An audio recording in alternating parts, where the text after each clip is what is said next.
Welcome to Pass the Mic podcast with Mark Crowley, who will lead our conversation on how can leaders lead from their heart while navigating uncertainty. My name is Virginie Glanzer and I'm your host with a million questions. Pass the Mic podcast is about sharing different perspectives on a specific topic, not only to help us expand our understanding of the world, but also to explore new ways of looking at it. So before we start our conversation, let's begin as we always do with what I call a tour de table and have each of you tell us your name, what you do, and why you're interested in this topic. Try to be brief and keep it about under a minute. So why don't we begin with Runa? Yes. My name is Runa Baujes. I'm a former CEO and entrepreneur from Iceland. Since I have been in the US, I have focused on leadership development and wellness, particularly growing conscious leaders, and also introducing new business models like the conscious capitalism model. And presently, I'm involved in a project as a trustee council for a project called Coventina Foundation. It's a foundation that is going to be supporting and nurturing an ecosystem of startups that are creating the apps for our new economy on an open source platform called Holochain, which is actually an alternative to blockchain. Holochain, very interesting. Thank you so much for being here. Mark? Good morning. I think, we're going to dig into this topic deeply. So I think my principal message is that I wrote a book called Lead from the Heart, Transformational Leadership for the 21st Century 9 years ago. And, the interesting response to it was that education embraced it immediately and business resisted it immediately. And that traditionally is because we think that we need the smartest, the brainiest people for leadership, and we never bring the heart into leadership. And so never the twain shall meet. And the idea of leading from the heart has been so resisted because of our traditional values and beliefs about how we're supposed to get the best productivity out of people, that it's now, in my belief, the greatest gift that we've had, that I feel I've had, is the pandemic. Because as Chef Andres has said recently, if this whole experience hasn't given you empathy, nothing will. And so it's opening up hearts. I mean that literally and figuratively. And so my argument is that we need to have this balance between the mind and heart. And historically, it's always been all mind and no heart. And so it's not lead all with the heart, because that'll bring us just as much difficulty as we're at today. But if we balance it out and we genuinely care about people, the incredible balance of that is that organizations and human beings end up thriving together. And this is the piece that, I've been the Pied Piper for almost a decade now. And I'm feeling like we're at this moment where I'm looking forward to exploring this with you guys, but I really, truly believe that this is the moment. This is the tipping point that I've been waiting for and hoping for a really long time. Well, super excited for you to be here. I can't believe you wrote this book 10 years ago. And can't wait to dive into this conversation. Lisa. Yeah, so I guess where I'm coming from with this topic is, first of all, I have my own podcast called Leadermorphosis, which feels kind of apt for this conversation. And so I'm having lots of conversations with people all around the world about how leadership needs to shift. What's the paradigm shift that's needed in leadership in organizations? And how can we do that inner work as well as the work that needs to happen in our structures and systems and processes. So that's kind of a big thread of my learning. And other than that, I'm an organizational self-management coach. So I spend my time working with teams and organizations that want to work without managers. And so that's an interesting notion as well. Like, what does leadership look like when there are no bosses? How do we create cultures that are leaderful? And a different kind of leadership, which is kind of dynamic hierarchies and, much more, a lot of it is about wholeness and leading from the heart, which is, this topic that we're starting with as well. So And then finally, I spend my time leading leadership trainings with people around the world with tough leadership training, which again is like what are the mindset and skill set and ways of being pieces that we need to develop and practice together in a safe space in order to really level up in terms of our leadership for what's needed in the world now. Got it. Thank you so much for being here. Excited to have you here. And finally, Patrick, if you want to introduce yourself. Sure, Virginia, thank you so much for having me. It's great to join you guys. Amazing group here. So I'm the founder of Trident Strategies. We are a leadership firm based out of Virginia, primarily serving Virginia, Maryland, and DC. We do business development, executive leadership consulting, and tactical advisory. I am absolutely beyond fascinated with the lack of leadership in our modern corporations. Everything about it has a dramatic impact on how they operate and how effective they are. And it's mind-boggling how something like a pandemic was the tipping point, like everyone's saying, for that realization to kind of come into place. So I'm really looking forward to exploring what I've seen in DC out of companies here and learning from you guys in terms of how you are helping to fix it in your different pods and with your different clients. So it's an honor to be here, and I thank you very much, Virginia, for putting it together. Great. Well, thank you so much, Patrick, for being here. So early January, I remember that we hosted an episode on ethical leadership and artificial intelligence with Jonathan Cook. And I remember how excited I was to start 2020 with this topic. And because being originally from France, I grew up with this idea, which I still believe to this day, that Americans, or true business leaders, really gifted with leadership skills, from the ability to gather people around a mission to launching and executing project with brilliance. I also pointed out an interview from Yuval Noah Harari and Max Tegmark from the Future of Life Institute, discussing artificial intelligence. And I took away from their conversation that morality and ethics have to be grounded in subjective experience, but more importantly, require consciousness. And consciousness as in the sense of our ability to feel. So today's topic might not be that far from ethics and consciousness, since we're going to discuss how leaders can lead from their heart while navigating uncertainty. And as some of you have mentioned it, we are witnessing the devastating impact that the coronavirus has on people. We are also seeing it literally killing businesses. And yet it exposes the weakness of our system. And we're seeing new values emerging, which I call solidarity through corporate responsibility. But today we do have the data that shows that companies that look beyond shareholders' interest and aim to do well and do good at the same time and integrate that specific purpose into their corporate culture outperform their peers, grow faster, and deliver higher results.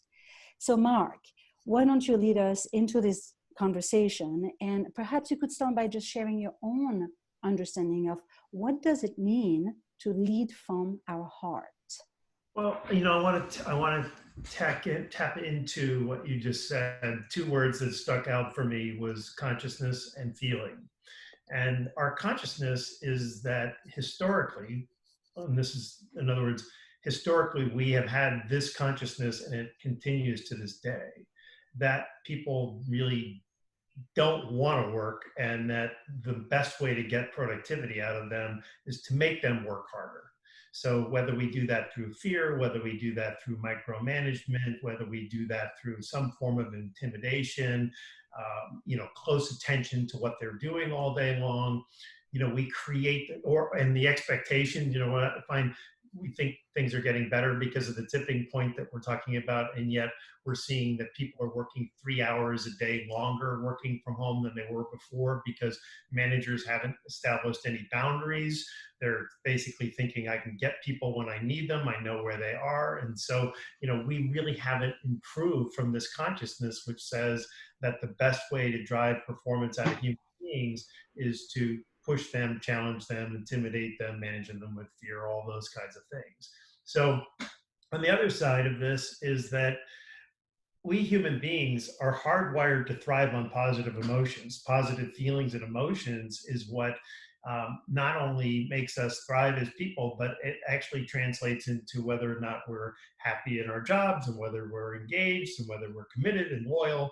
And so you have this juxtaposition of this old mindset that says, I've got to force people to get their work done, where people or human beings are on the other side saying, if you'll just love me, if you'll just like trust me and teach me and coach me and encourage me and recognize me and give me a steady dose of positive emotions, I will outperform anything that you could possibly do to, to make me get there. And so the consciousness says, I'm not willing to trust that. And people are over here saying, if you don't trust this, I'm not going to stick around with you. And I think that's the real tipping point right now, is that, unfortunately, we've got 30 million people in America alone that are unemployed, and they're not going to go back to the seats. When the music starts again, they're not going to go back to the chairs that they were in. Many of them are going to go to different companies. They're going to have to go back and make a living. But once we get back to a normal life where people have choice, I truly believe that people are going to choose to work in organizations where there are caring managers. And that is what's going to happen, is that I used to believe ignorantly. When a book came out, I was convinced that CEOs who read this, who read the science, were going to say, oh my God, we've got to change. We have the path here. And they didn't, because their consciousness was like, no, I can't do that. I was successful not being this way, so we're going to continue to lead the organizations in this way. But what I've learned is that, through sort of a painful discovery, is that it's the bottom up. It's our employees who are saying, I cannot do this anymore. And so I think, interestingly, we have a little bit of extra time now. Now, some people would argue, I got my kids at home, I'm having to teach them, I'm having to, make sure that they're doing their homework and working with their students, and I've got my boss is asking me for work, and, I can't go to the grocery store, and I got to wear a mask everywhere, and on and on and on it goes, and it's, it's sort of oppressive. But the truth is that people do have more time to reflect on what their lives are and whether they're on the right path and whether they're, getting their needs met, sort of like this spiritual, recognition of, am I good or not good? And I think that truly is what's going to drive the CEOs of organizations if they haven't made this shift. I truly believe that's what's going to make it happen. They're going to have enough outcry from people saying, you just can't continue to manage me the way you've been managing me, and think that that's a way to keep me or attract people like me. So. It's interesting that you're saying that, because it makes me, I remember millennials are known for not accepting what other previous generation have accepted in the workplace. What do you think, Lisa? What does it mean to you to lead from the heart? Yeah, I'm happy to answer as the millennial in the conversation, I guess.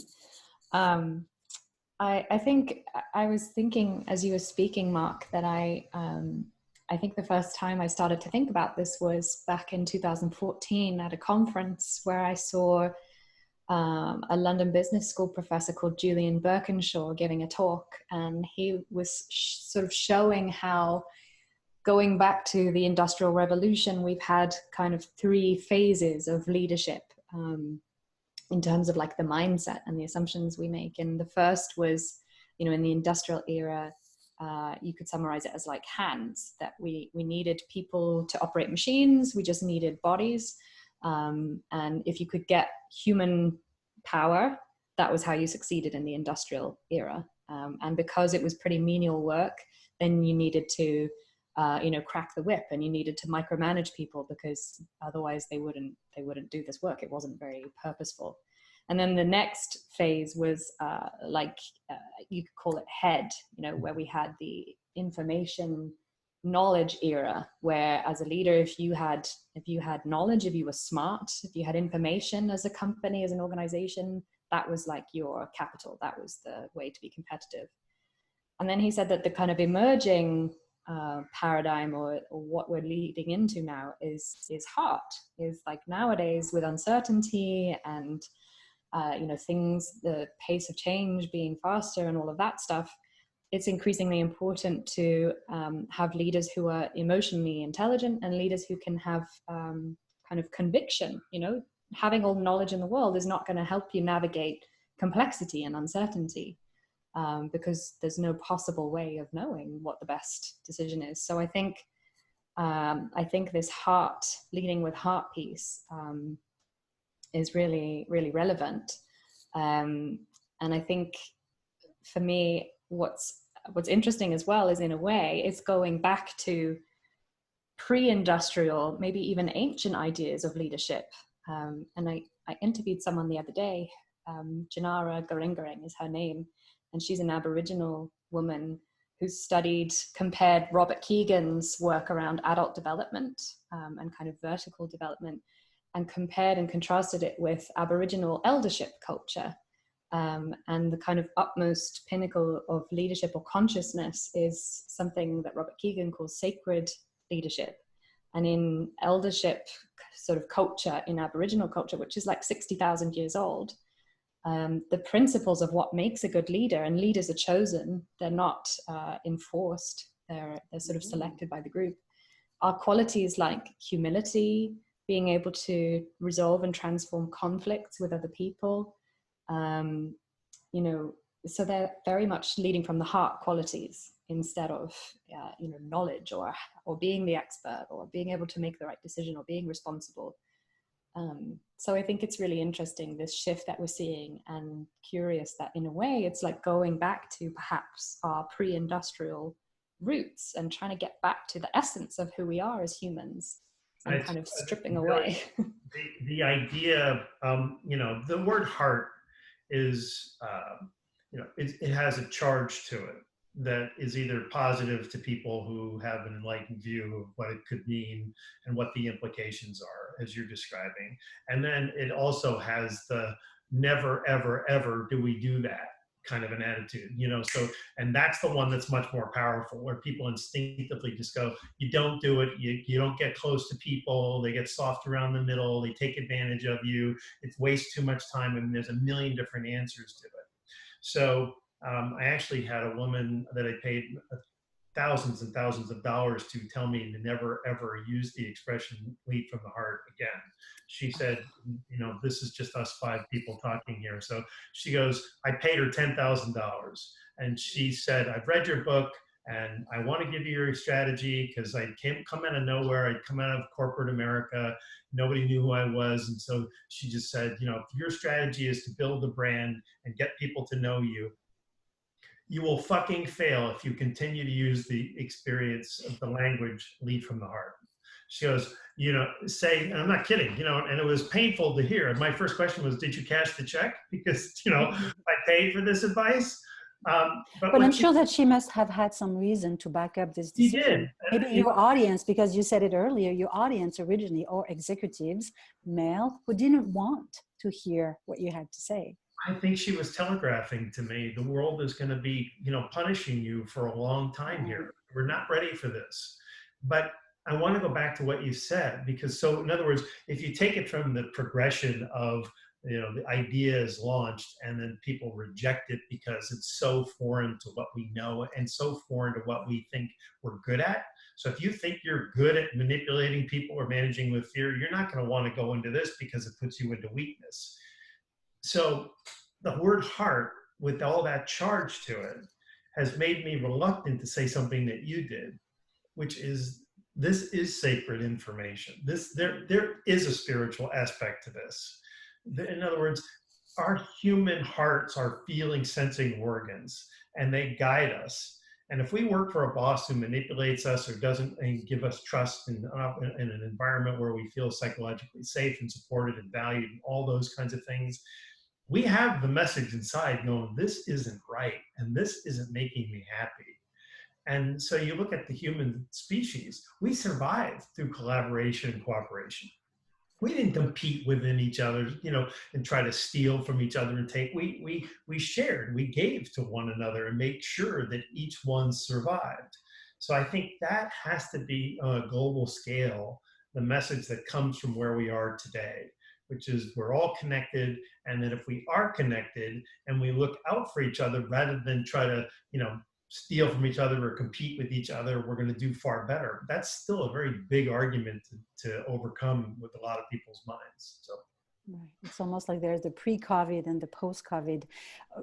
Runa, how do you understand leading from the heart? Well, I first want to say to Mark, I totally understand you, having spent 10 years trying to get the message of your book out. We often say in the conscious leadership movement that mindfulness was a woo-woo thing to talk about 10 years ago. Today, mindfulness is mainstream. And we are waiting for the tipping point of conscious leadership, which is leading from the heart, to become mainstream. And I literally think that this pandemic is going to help us because it's coming from the root, as you say, from the people. But I also think this is such a big jolt for so many leaders. It's so big, the challenges that they are dealing with, not only at their home front, but also in their companies and with all the people's lives, that I would be surprised if not some of them would really start to connect to their own heart and start to realize that there is a leadership, like an outward leadership, but there's also something we can call inward leadership.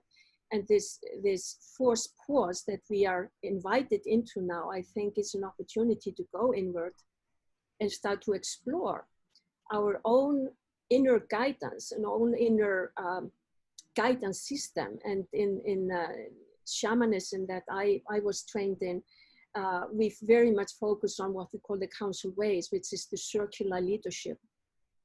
And the center of the circle of the medicine wheel is wholeness. And wholeness is when we integrate heart, mind, and gut. And I literally think that what Lisa is saying, that that's the stage we are coming into. We are bringing the ancient wisdom and principles back in. And I think many people are craving it, and more people are craving it because they understand, they feel the truth of it when they start experimenting with meditating or experimenting with identifying their feelings. So I think that this virus is actually an ally and a gift to us, to consciousness. I think it's maybe consciousness playing a trick on us in terms of waking us up to what we need to do as humanity in order to be able to follow evolution, because evolution is going to go on. The question is, are we going to wake up enough to be a part of it, or are we going to stay asleep and just vanish? Runa, do you think that we created the virus? In other words, is this a manifestation of where we are and where we need to go? Is that what you were alluding to? Well, maybe I haven't thought of we collectively creating it, but then again, if we create our own reality and in collaboration with spirit, maybe we were having a meeting and talking about, okay, what can we do to wake up as many humans as possible? What we have been doing, like bringing out great people like Mark with his book and talks and all of that. And yeah, some people are hearing it, but it's not enough. It's not coming to the tipping point. So what can we do to tip it over? So I see it coming through science. I see it coming through people in leadership. I see it coming through the arts, that it's really about raising consciousness. That's at the end of the day, raising consciousness, which will evolve our values and our worldviews. Something else that you said that struck me. So after I wrote the check, after she cashed it and then gave me her lovely message, I was rather depressed, to be honest with you, because I didn't know how long it was going to be. But what she was preparing me for was, the world isn't really ready for this, and you're going to take a lot of punches. And if you want to call it, what did she say, killer engagement, you'd be safer. And that just wasn't authentic. And so I had to hold on to what I was, I had to make a conscious decision. Am I going to continue to use, I just paid for this advice. Am I going to take it or not? And obviously I chose to take it, and take it in the literal sense too, But I had dinner, coincidentally, my wife's sister was the personal executive assistant to Spencer Johnson. Spencer Johnson is really a genius guy. He just passed away. He wrote Who Moved My Cheese and the 1 Minute Manager, the parable, that's really his creation. And so we were talking about this idea, and I was, sort of reluctant to talk to this guy who sold, 100 million copies of his book, and, trying to tell him that I just got this really bad news. And he goes, you know why this is going to succeed, Mark? Because it's truth. And that pierced me, because it's like, it is truth, and you just have to ride this out. So, when you said that, Runa, it just completely resonated with me, because I think you're right. I think people are ultimately going to realize that this is truth. This is a much more effective way. I hope I'm still alive to see it happen, because it's such a slow process. But and one can only hope, but I also see a lot of resistance. Not everyone is on that personal transformation journey, and it's hard to know. I'd be interested to know, what are the data? How many people are actually taking this opportunity to not stop about, am I going to pay my mortgage? Can I still afford the college? And really more about, what do I want to be, to have a good life? What do I need? We may need to see this. I don't know that you can evolve everyone who's in a leadership role today. In other words, some people just don't have the wiring to be the caring, supportive manager that we need.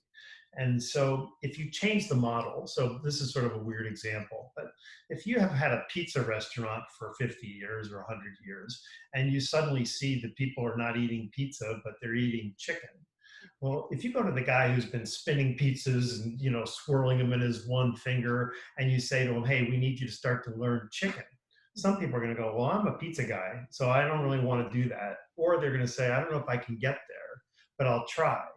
The first group, you probably won't ever get them there. So I think you're going to see some disruption. If we buy into the idea that this is the model, this is what we want, some people are going to have to leave leadership roles and management roles in order for the right people to get into them.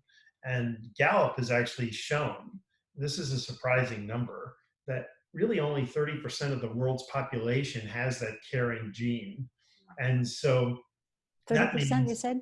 30% of all human beings. What I mean by the caring gene is this idea that, the success and joy and happiness and well-being of other people is of interest to me too, right? It's not just about me. So if I'm a manager and I'm really only caring about my career, my recognition, my pay, my opportunities, then I'm really not going to be an advocate. So you're not going to be the right person for leadership going forward. So I think we're going to have to make some hard decisions. Once you make the decision that we're going to go from pizza to chicken, then you have to teach people how to make chicken, and you need to, coach them and support them and make them feel safe in learning how to make chicken. But if they continue to resist making chicken, you're going to have to say, this isn't really for you. That's going to have to be a tough outcome from this. Right. And that totally makes sense. What do you think, Patrick? What's your experience with leaders and leading from the heart? What does it mean? And how do you see people embracing that?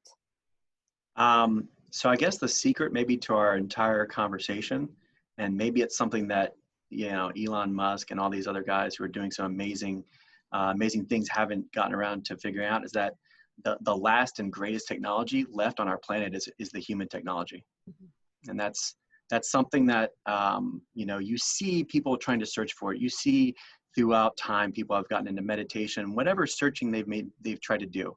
There could be religion, it could be any kind of a system that supports trying to discover what the purpose of our existence is, right? And so when I think of leadership and leading from the heart, it really comes down to treating ourselves as the ultimate technology, which in turns, we have Bluetooth, we have all these different ways to connect with our technologies and our phones and Wi-Fi, but how are we enabling ourselves to do that with other humans, right? We have Zoom here, but I feel a connection to everyone here on this call.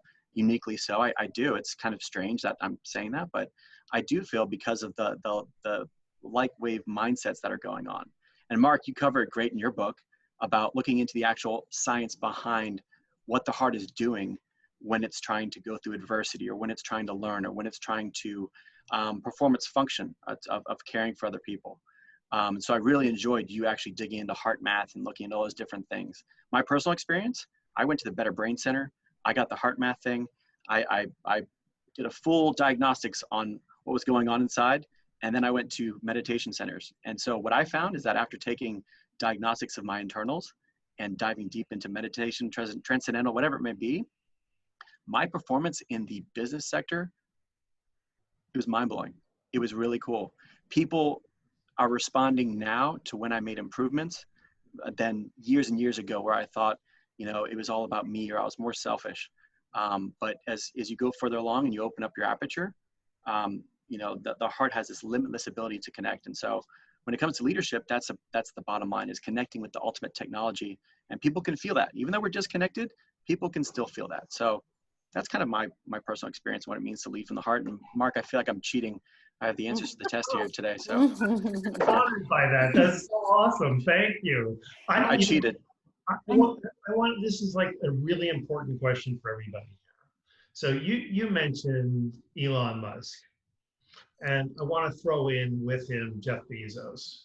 And let's face it, Jeff Bezos is obviously the richest guy on the planet, or maybe number 2, but obviously brilliant and, you know, hugely successful in building an extraordinary organization. But what you can say, we have enough letters on the board to solve the puzzle. And this is not a person who cares about other human beings on any level.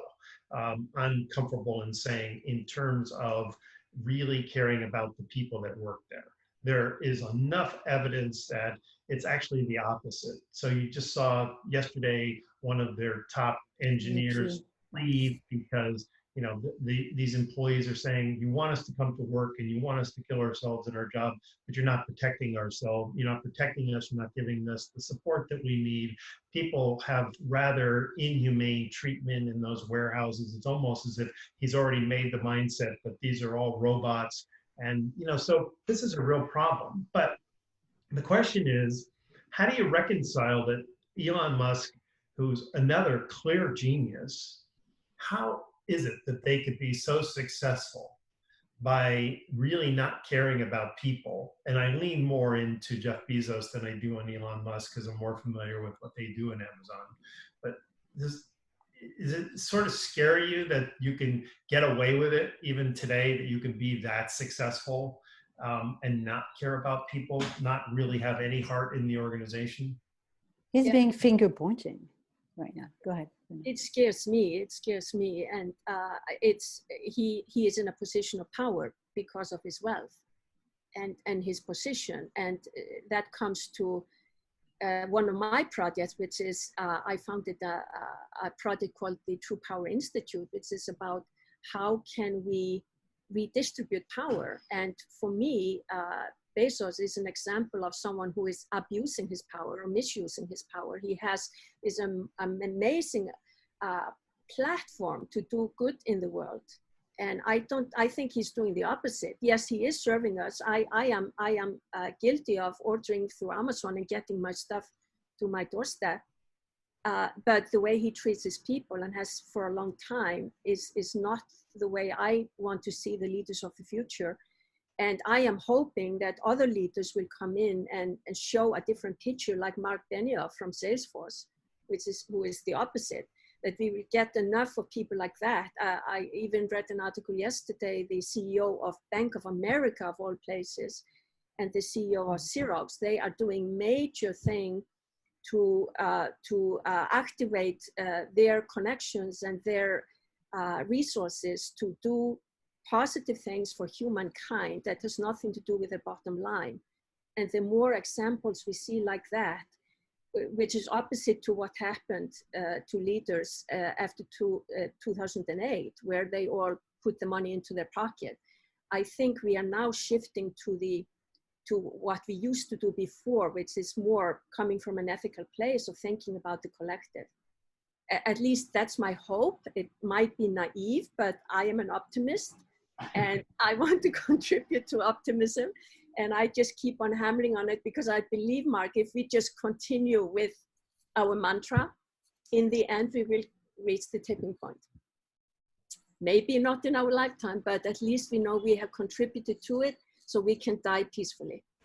Yeah, that's funny. I don't want to die before this happens.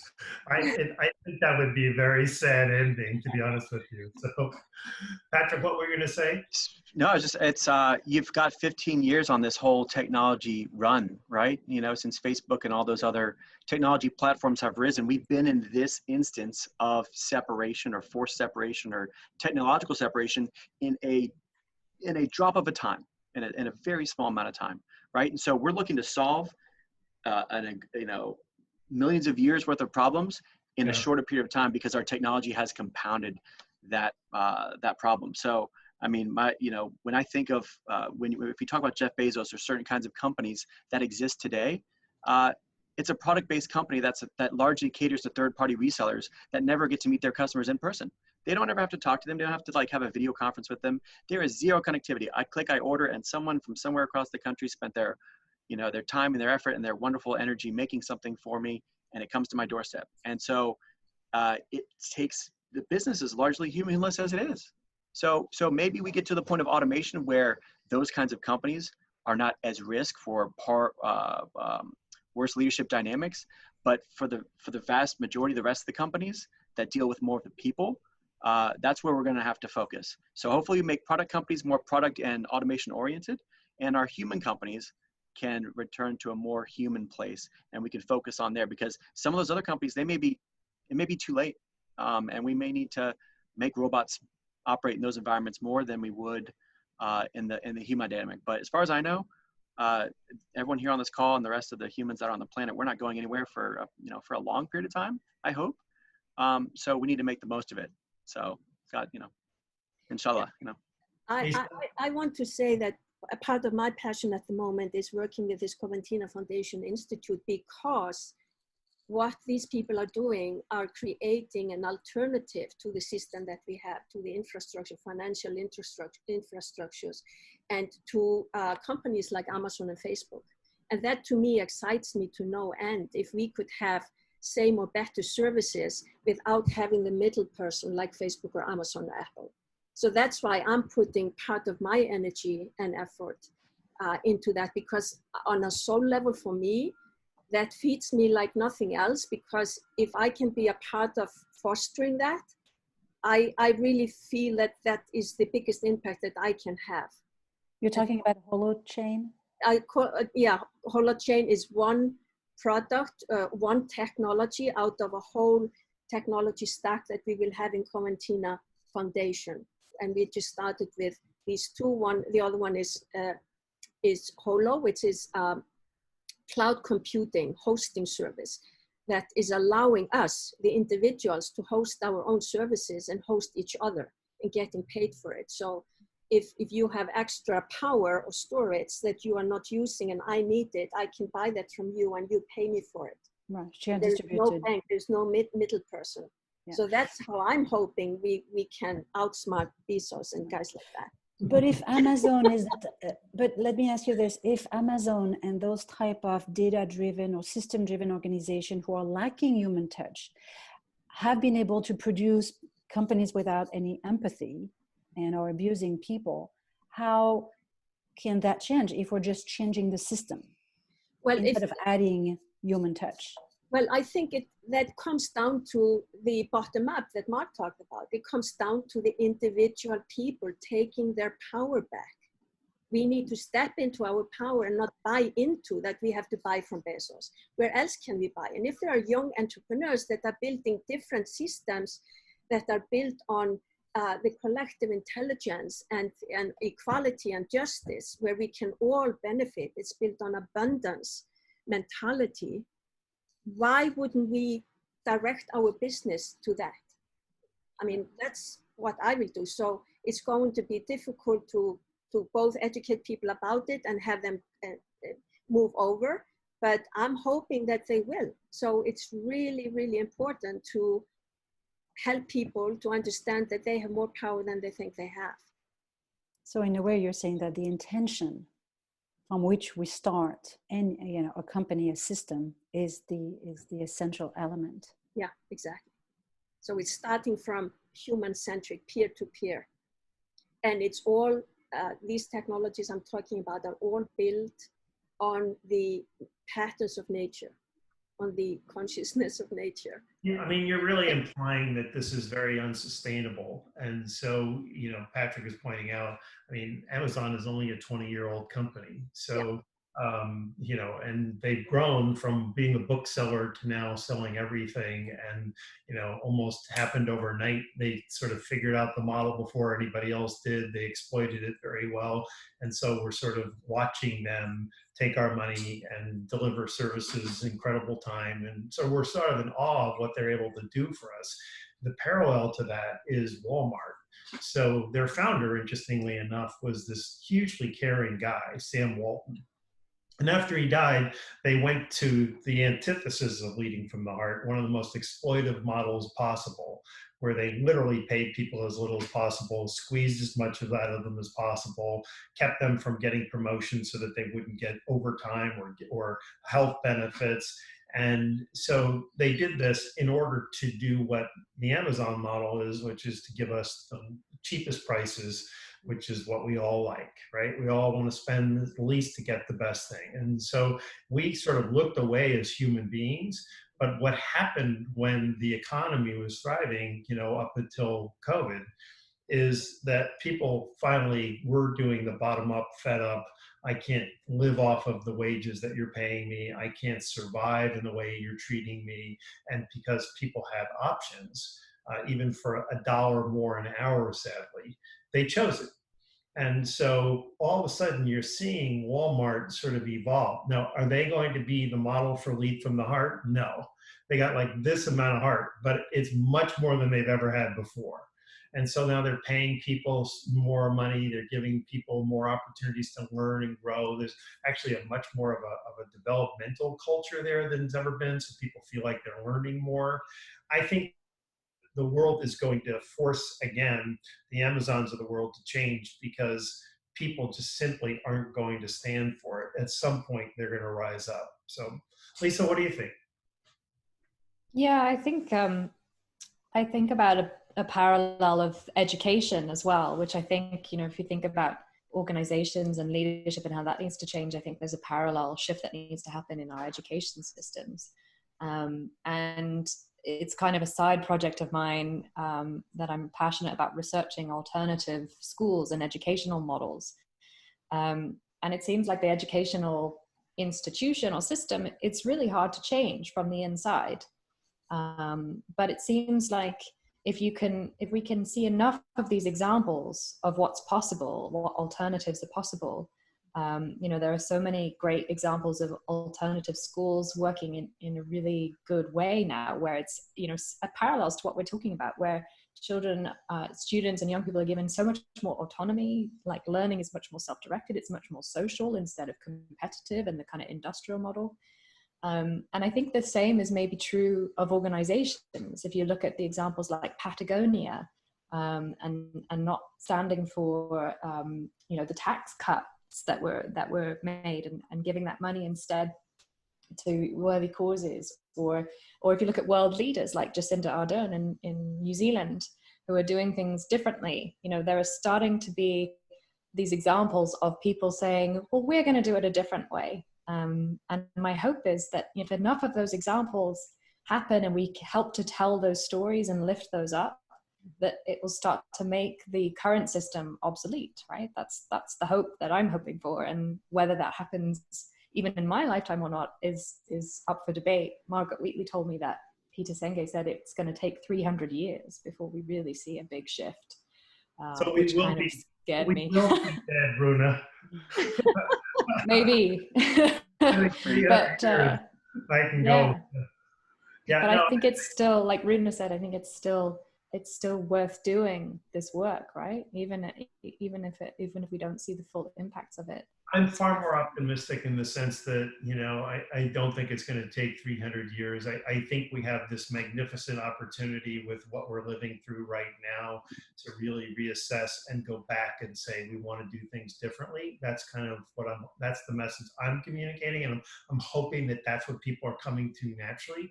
One of the things you said, Lisa, that I think is really astute is that, we think it's going to come from, like, We want the change in business. That's where we think the need is, right? But then you have education over here making their own changes. So if you are even influenced at all, like you have children and you go to school and you learn, we're going to be teaching your children differently. We're going to be more autonomous, and it's going to be more social. And you hear that, that influences you when you go back to work to think, well, wow, that's interesting. So all of a sudden, it's coming from a lot of different places. It's not just coming from our world, or we'll call it business. And so the more people that are talking about this, the more people that are actually demonstrating that there's a different way and challenging the way things are being done, we're all being affected by that. So that's what gives me this optimism that other people, other industries are going to be the catalyst for people to go, I got to make some changes myself here. I've got to embrace this. Patrick, you're shaking your head, yes. Well, this is funny. I just had one footnote that might be interesting. So as we talk about Jeff Bezos and the kind of company he's built and how he's trying to, expand his influence and get involved in every market that he could possibly get involved in. This is a 10-second story. I was having dinner at an overpriced restaurant here in DC, and I looked at the private dining room, and there's a lot of security outside, and it's a place where people don't like disrupt other people of importance or whatever. Jeff Bezos walks out of the dining room, wow. And I'm like, okay, cool. That's really awesome. And I'm like, I wonder who he's having dinner with. This would be really fascinating to find out why they have this special dining room. And then out behind him comes Warren Buffett. And I was like, all right, so two of the richest people around in the world. This is kind of cool. Can I go make an introduction? I was like, yeah, there's a lot of security around Bezos. Warren Buffett, I can't even begin a conversation with him. But Colin Powell walked out last. And Colin Powell used to work with my grandpa a lot back in the military. And so I went up to him and I approached him, and we caught up for a few minutes. And I was like, what are you guys getting involved in? And he was talking about how Bezos was building, getting into the healthcare market. And so as a footnote to our conversation about Bezos and leading from the heart and finding out how we can put the human back into it, I think there's a bit of irony in someone that has had a problem with putting heart into their Amazon company trying to get into healthcare, which requires the most heart you could possibly ever imagine. So I know it's out there in the media a little bit. They've talked about what his intentions were, but I found that absolutely fascinating, that they were getting into that market and the types of people they were bringing together to address it. So we'll see what happens, but it's a footnote to the conversation here. So it's interesting. Fantastic experience and clever of you to find a way in, but I mean, your sense of it when you got done talking to Colin Powell. I never met him, but he spoke at our organization a few years ago, and so I've seen him. I get a sense of his energy and so forth. And did you leave there thinking that Bezos is going to take a different mindset, heart set, if you will, into healthcare, or is he just going to run it as a commodity? I think if he has someone like Colin Powell who's involved, you may get a lot more. You may have a better chance at effectively leading towards the human element, because that guy has a really impressive way of dealing with people. I can just tell from I found letters between my grandfather and him, and the kind of stuff they used to say back and forth to each other was very cool. And, people's heart when you can kind of see those kinds of things. And so I do think there's a chance with the right people around you, which is one of the most important things about leadership is your tribe, the people you bring into your circle, and how that influences your behavior and your decisions. So yeah, I think there's a chance, Mark. I think there's a chance for really great point, because Warren Buffett, what I know of him is that when he takes over companies, he doesn't go in there and wipe out the management and then start, where are the owners now? We're going to tell you how to do things. He says, I buy the companies because I trusted management, right? I don't want to go in there and tell them what to do. They already know how to run this company. That's why I want to buy it. So just a different attitude than I would imagine that Jeff Bezos would be. So very cool experience. I'd love to ask you guys a question about, and so interestingly, thank you for sharing that story, Patrick. The question is, can peer pressure influence leaders and someone like Bezos? That's going to be an interesting story that will unfold in the next few years. But what do you think individual leaders can do to, in addition to their personal journey, what can they do to arrive at that place where they can lead from the heart?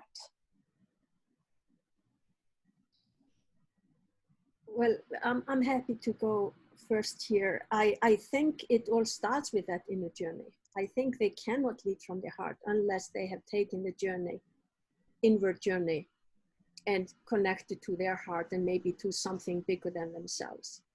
And I think that's really the invitation we have now, is to integrate our inner world with the outer world. And unfortunately, often it takes some catastrophic event on a personal level for people to take that journey. Very few people do it free willingly, even under pressure from friends or colleagues. But if they lose a partner, if they lose their health, if they or lose a loved one, or go into bankruptcy, or something major happens to them that they need to heal from, it forces them to start looking at things in a different way, because the emotions that they go through during that time is so intense that they will start looking for tools and helpers to help them to heal themselves. And I think that, to me, is the biggest is the biggest tool.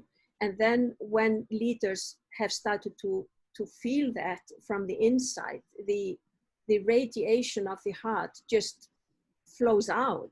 So it's not that they have to do anything to lead from the heart. It is, they have embodied their heart leadership. So it you know, they have to learn the principle first, then they have to do the practice, but eventually with time and with enough practice, it becomes embodied, where they are leading from compassion and empathy and from their heart, totally effortlessly.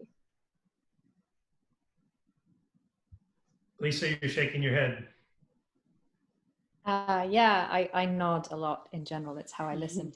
But I think a sort of hunch that I have, and I'm biased, of course, because I'm a trainer and a coach, but the hunch that I have is that we all have these blind spots in terms of leadership. You know, however conscious we think we are, I think that we need others to help us see those blind spots. And my sense is that we need to go on, you know, and how it's triggered, as you say, Runa, is, you know, there's lots of different ways, and often it's through adversity that we kind of begin these journeys. But I think of it like, you know, these spaces like a dojo or some kind of space where we can learn together and get lots of feedback and lots of coaching and support, and, you know, people holding a mirror up to us.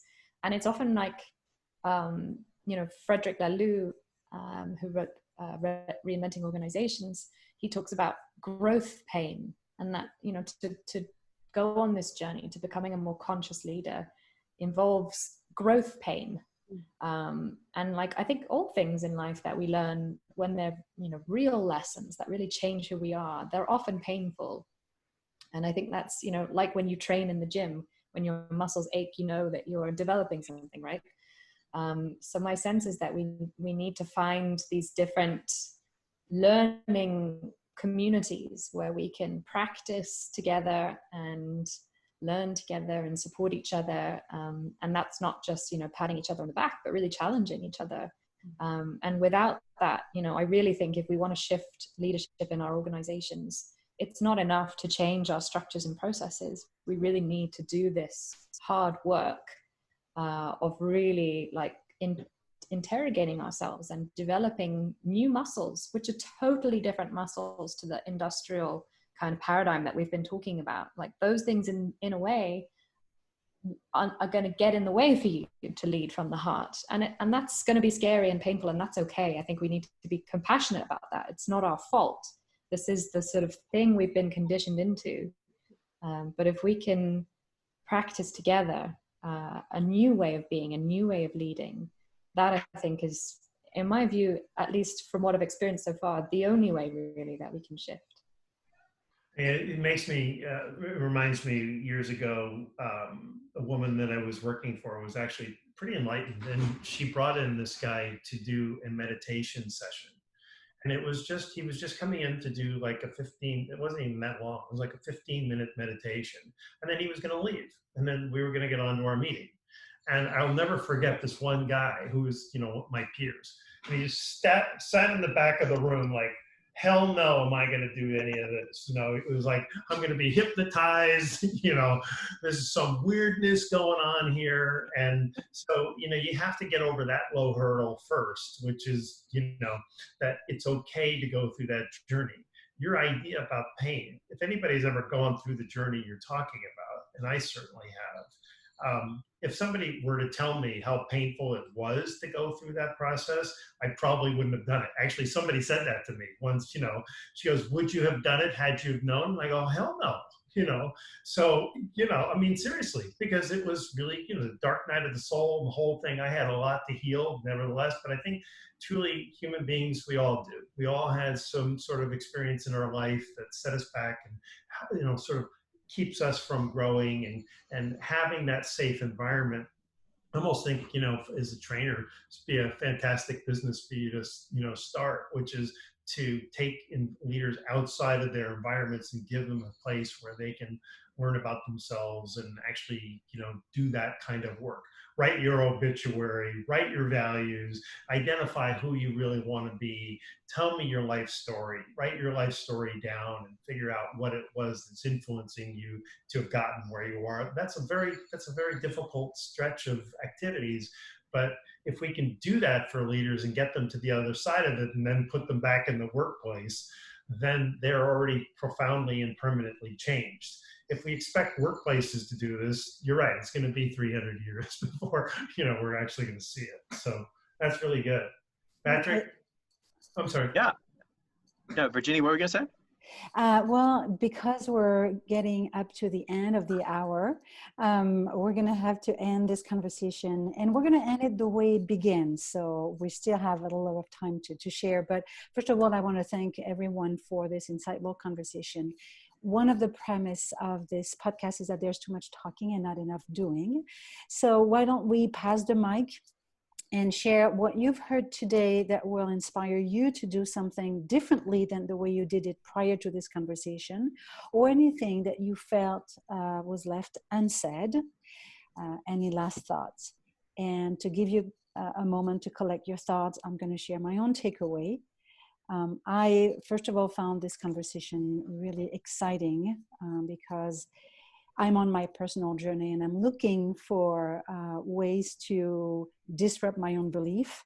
When we discussed about the number of people who are in that personal journey transformation versus the rest of them, it reminds me of crossing the chasm from more this understanding that there are different type of groups, and perhaps we might still be in the early age, not as early as 10 years ago, but we might still be in that phase where there are so-called early adopters of this personal transformation. And hopefully people like Jeff Bezos will feel some pain coming from peer pressure to change his own view, not from his choices, but because of peer pressure.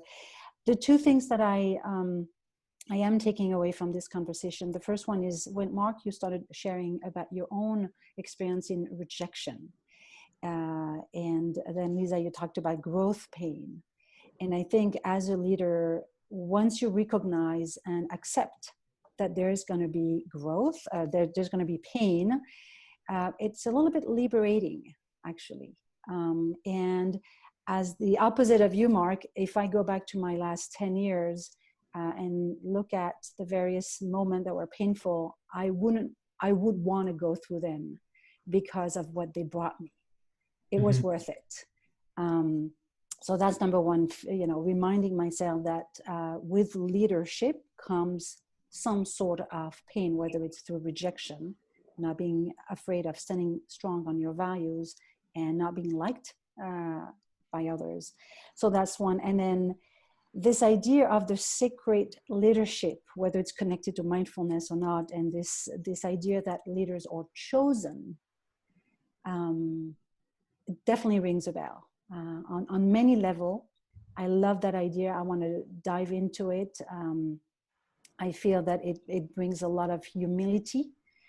As I'm starting my own company, being a co-founder in an organization,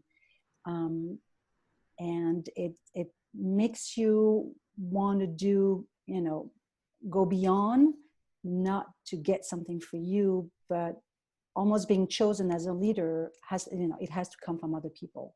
And it's not because you're starting something and that you put on your resume leader, CEO, etc., that you are a leader.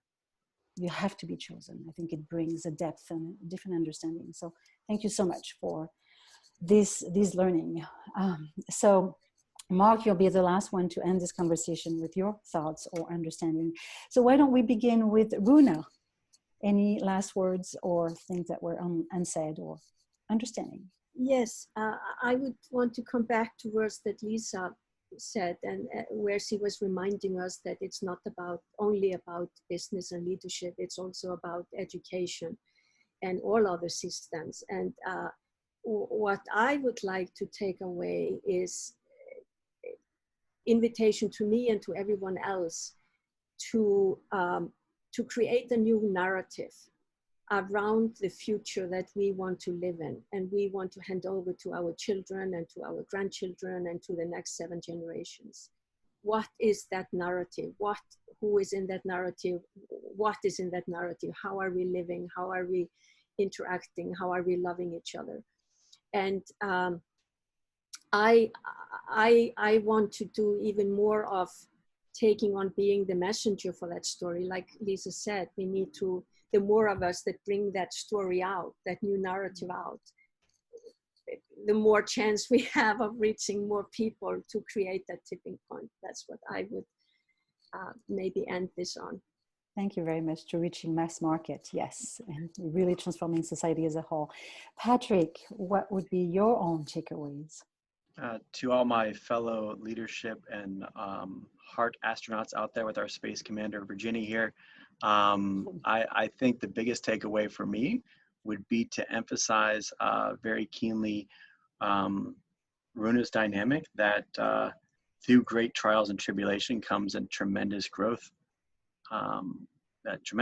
right? And in a unique way, we could probably take Lisa's very astute point that leaders are chosen, which is kind of something we've forgotten. We really have forgotten that dynamic.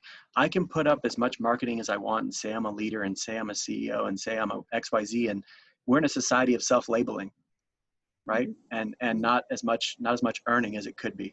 So through tremendous adversity, which is what I think everyone's going through right now, we're going to be taking a step back. We're going to be developing ourselves, and we're going to see, hopefully, a lot of leaders choose themselves, and in so that will inspire other people to improve their leadership ability as well. So, I loved everyone's points, but those two resonated with me really, really strongly. And thanks again, Virginia, for including me. I appreciate it. My pleasure. Society of self-labeling, how profound and true and harsh it is for all of us who've been playing that game. Thank you, Patrick. Lisa, why don't you share your last thoughts or understanding? Yeah, I'm so spoilt for choice because there's been so many rich sharings in this conversation. But I think building on what you shared there, Patrick, about leaders being chosen, I saw once this image of the difference between an org chart with the sort of, hierarchical boxes, and then they actually mapped influence in the organization, like who did people go to when they wanted help or when they wanted to get something done, and it was a totally different person at the heart of that compared to who was at the top of the org chart. So I think it's really interesting, this idea of like creating systems where leaders can emerge and be chosen, and where we can nourish other leaders, right? I think that's the ultimate task of leadership, is to help develop more leaders. And yeah, I'm sort of walking away, I think, with this troubled feeling about, the Jeff Bezos and the Elon Musks of the world. And I really hope that Jeff is inspired by some of the great examples in health and social care at the moment, like Bezos in the Netherlands, where they're reinventing what it looks like, because they have to, because this sector is, it's crumbling in these old systems. It's not working. And there's a few great examples of organizations totally decentralizing their systems and being so much more human, both in terms of employees, but in terms of patients and people they care for, human person-centered care. So I really hope that he takes inspiration from that, and that Colin kind of helps us there. And so I'd love to be optimistic. And yeah, thank you so much for inviting me into this conversation. And being optimistic is, that's one thing that we actually have that might be a difference. Thank you so much. Mark. Virginia, I want to start by saying thank you for organizing this and bringing us all together. You did a really wonderful job. You did a lot of work behind the scenes. And I just want to make sure everybody knows that you are the thought leader that put all of this together. So thank you very much. You're too kind. Thank you. I mean it. And, I think just final thoughts on this is that we talk about pain. We talk about the painful growth that one has to go through. I mean, we learn from our successes, but truthfully, I think we learn from our failures. We learn from our setbacks more, right? Because they motivate us more. We don't like that pain, so we want to make sure we don't do that again. And so we learn lessons. And so in a very different way, this notion of how do you get people to open their hearts and become more, balanced. That's all we're looking for. It's just balanced. And I think this pandemic is really giving, not just giving people the time, but this is a painful experience. My gym was closed, and I'm that guy who's there at 5:30 in the morning, right? So they closed the gym, and I think, okay, what am I going to do? So I start walking on the beach. Well, guess what? They closed the beach. Well, I'm there at 5 o'clock. It's dark. Nobody can see me. So I went down and I started walking, and it was like this sacred time for myself. And then all of a sudden, one day I got there, and there were like policemen and border patrol cars on the boardwalk, and I'm like, oh man, you're taking my joy away. And we can't go see our families, and we can't go to restaurants, and we can't see our colleagues. This is pain. This is grief. All those negative emotions that people are going through is forcing people to think about, man, when this is over, what am I hoping for? What do I want? And I'm just hoping that, we don't have your training program, Lisa, that I'm, handing off to you, if we don't have that formally, that this is nevertheless, this experience is going to give people that opportunity to be there. And then the final thing I would say is that, after this woman told me that this was a mistake and you should never say lead from the heart, that, this moment in time gives me the real recognition that I'm not alone, that we're all like-minded and hearted here, that this evolution is way underway. You can understand why I would think otherwise. But to know that there's so much discussion about this is really encouraging, because that's what it's going to take. It's going to ripple. And the final thing I would say is just that, don't wait to be led this way. If you're waiting for your organization to shift, it may never shift. The way to do it is to lead your people in the way that you know is best, and the way that you would want to be managed. And your example alone is what's going to change within your organization. Just like you were talking about, Lisa, about who are the influencers. Once you build a reputation of being that caring and supportive manager, people are going to want to come to work for you. They're going to want to be part of your team. And so even if the guy at the top or the person at the top isn't on board, or senior management thinks this is crazy, you can create the ripple in your own organization simply by leading from the heart and your own instincts, and your people will thank you for doing it. That's beautiful, beautifully said, Mark. And I think really your message is that it's on our shoulder now as leaders, to, or not to, even if you're not leaders, to step up and become our own self-authoring leaders. So thank you so much. I'd like to end by asking viewers and listeners to this video to subscribe if they'd like to our podcast on YouTube and other channels that they're listening on, and tell us, what does that mean for you to lead from your heart? You can leave your answers in the comment section. And again, thank you so much, everyone, for taking the time. Thank you, everyone. Patrick, Thank you. Thank you. Nice meeting you.